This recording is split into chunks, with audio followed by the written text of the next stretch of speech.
আসসালামু আলাইকুম। বিসিএস সাবজেক্টিভে কিভাবে ভালো করা সম্ভব কিংবা সাবজেক্টিভ ক্যাডার হওয়ার ক্ষেত্রে কতটা জরুরি। যারা বিসিএস বোথ ক্যাডার এবং বিসিএস টেকনিক্যাল ক্যাডারে অংশগ্রহণ করে তাদেরকে সাধারণ পরীক্ষার বাইরেও সাবজেক্টিভ অর্থাৎ যার নিজের সাবজেক্ট সেই সাবজেক্টের উপরে 200 নম্বরের একটা লিখিত পরীক্ষায় অংশগ্রহণ করতে হয়। এই সাবজেক্টিভে ভালো করার কিছু গোপন টিপস আপনাদের সাথে আজকে শেয়ার করছি।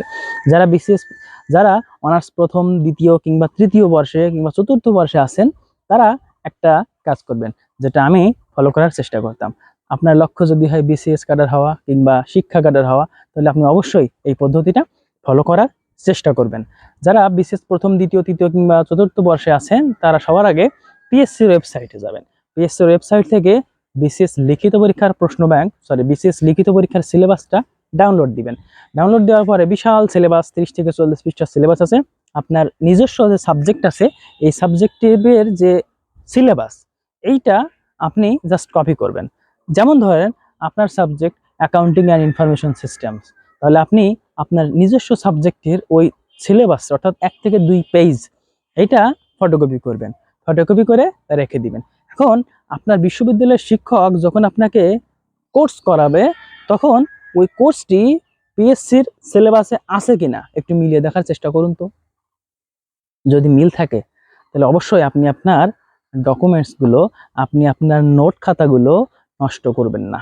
এগুলো ড্যামেজ না করে এগুলো সংগ্রহ করার চেষ্টা করুন। ঠিক 4 বছর পরে সুমন ভাইয়ের কথা মনে পড়বে, ভাই তো বলেছিল এগুলো কালেক্ট করে রাখার জন্য। এখন তো কালেক্ট করি নাই, এখন নতুন করে বন্ধুদের কাছে এখানে ওখানে স্যারের কাছে ইন্টারনেট থেকে ডাউনলোড করতে খুঁজতে খুঁজতে আপনি হয়রান হয়ে যাবেন। বর্তমানে সাবজেক্টিভ পরীক্ষাগুলোর আগে একদিনও ছুটি দেওয়া হয় না, আগে এগুলো 30 থেকে 35 দিন ছুটি পাওয়া যেত। যার কারণে আপনি যদি এই টেকনিকটা অবলম্বন করেন 2 থেকে 3 বছর পরে আপনি উপকৃত হবেন ইনশাল্লাহ। সাবজেক্টিভের ক্ষেত্রে অবশ্যই যেটা ফলো করার চেষ্টা করবেন সেটা হলো নিজের সাবজেক্টের যে কোর বিষয়গুলো আছে এই বিষয়গুলো থেকে আপনারা একটু গভীরে গিয়ে যদি লেখার চেষ্টা করেন, ডিপ ডিসকাশন করেন খাতার লেখায়, তাহলে সাবজেক্টিভে আপনার তুলনামূলক বেশি মার্কস আসবে।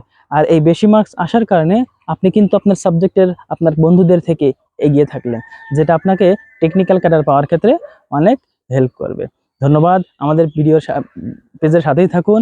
পরবর্তীতে আবার দেখা হবে ইনশাল্লাহ। আসসালামু আলাইকুম।